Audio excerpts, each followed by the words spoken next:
Becoming a sterile processing tech, there is no standard way on how to become a sterile processing tech. You just have to pick a route that is cost efficient to you and a route that fits into your schedule. But I believe that what is really important is a route that is cost effective to you.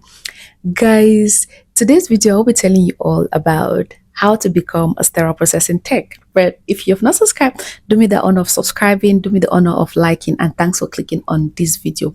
So first and foremost, I'll be telling you guys about who a sterile processing tech is. A sterile processing tech is is a person that prevents infection by cleaning, washing, assembling, sterilizing, storing, and distributing surgical instruments for surgery or for surgical procedures. So guys, today I'll be telling you about like the three routes in which you can become a sterile processing tech. And the first one I'm going to start with is like the college route. I have a friend, he went to college, he's in college, he spent a year and he spent more money. That's why I'm telling you that you have to look for a route that is cost efficient to you, because he spent about 15,000 and he came out just with a diploma.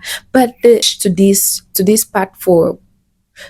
one that he went to college is the fact that those credits he earned, he can add them to do any course like in the healthcare field. So those credits he earned are not wasted. But to me, that one it's a long period of time to just it's a long period of time to spend, just to get a diploma in sterile processing. So yes, he did a year and he spent about 15,000, which is a lot. It's just a lot of money that went into getting that diploma. Meanwhile, if he did his research as he told me, he would have gotten something less expensive than that. Which brings me to my next point, and is the one I did. And guys, I need I to say that this video came really and highly recommended. So many people have reached out telling me to make a video on how to become a sterile processing tech, and please make sure you watch the video till the end. So the second point on how to become a sterile processing tech, the route in which I used was the one that I did an online course, a Zoom class for 2 months.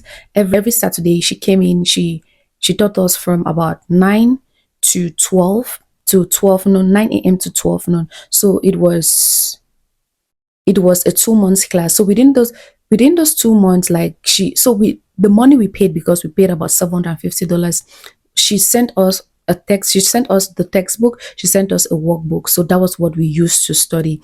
And every week when we came back like to class, she gave us quizzes, and so it was really good. It was very interactive. And after completing that course, she sent us our diplomas, and after we got our diplomas, we used those diplomas to apply for voluntary services in hospitals. Because to become a certified sterile processing tech, you must have like 400 hours. You must have 400 hours voluntary service. It's not necessarily voluntary, because in some hospitals they pay you and in others they don't. So it depends on how lucky you are. So with that, I went in for my 400 hours. I got my 400 hours.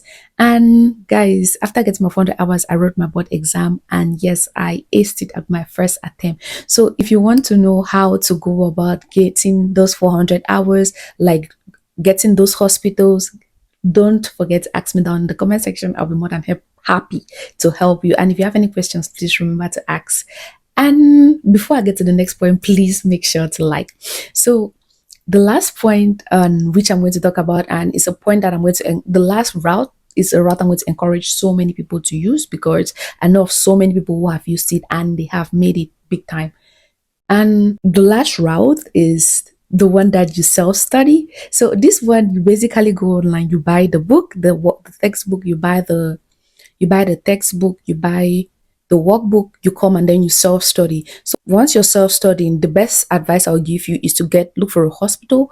Once you're self-studying, you're doing those voluntary hours, so that once you're done studying and you're about to take the board exam, you can just add those 400 hours with that, and then you send it in so that they can review it, and then you become fully certified. Because if you finish self-studying, you take the board exam without having those 400 hours, your license you have a probational license. So but if you have those 400 hours, and if you have the the if you have those 400 hours, right, your license become you become fully certified.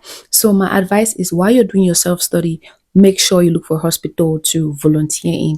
And that's why I say you might get lucky to get a hospital that pays you, because like I have some colleagues that they just got certified about a week ago. That was what they did, like the self-study. And I think that that's the best, because even with, you don't have to pay anybody. The only thing you have to do is buy the book. You have to buy the book and the workbook, and then you study. Another thing, I also just want to make mention of the fact that so many people will be asking me, like, so the $700, $750 I paid for my own, because as I told you guys, I did it online. Somebody taught me online. With that one, I paid $750 because it was in the heart of COVID and things were less expensive. So now, if you are to pay, like the lady, she charges 1,500. That is what I've heard, because I sent some people to her. So she charges 1,500 for the class. Now it has become really, really expensive. So that's why I always say, that's why I'm telling you that, to me the best option is to study, and is to self-study, and put in those put in those 40 hours in in some hospitals. And guys, I don't know about you, but to me, like, the best way in which I learn is by search when people are doing stuff, and then that way I easily copy it and it sticks. That's how I easily learn. So that's why I'm insisting on the fact that you should do like the 400 hours, because once you do it, you're seeing all those things every day in the department. It's easy for you to go take that test and ace it, because these are things that you do on a daily. So you see, that's why I insist on the fact that you should do the hours before you go for your license. So guys, that is what I had for you on this video. And in case you have any other questions, don't hesitate to ask. I'm here at your service. And this is a few that I also just want to say, if you just came into America, please make sure you venture into this field. Make sure this is what you should do rather than going for CNA, because at least with this, you know that you can earn about 19 an hour or 20 an hour, depending on the hospital, the facility you work in. Is good money. So, and I want the best for you all. So anyways, guys, thank you guys so much. And yes, see you all on my next one. Bye.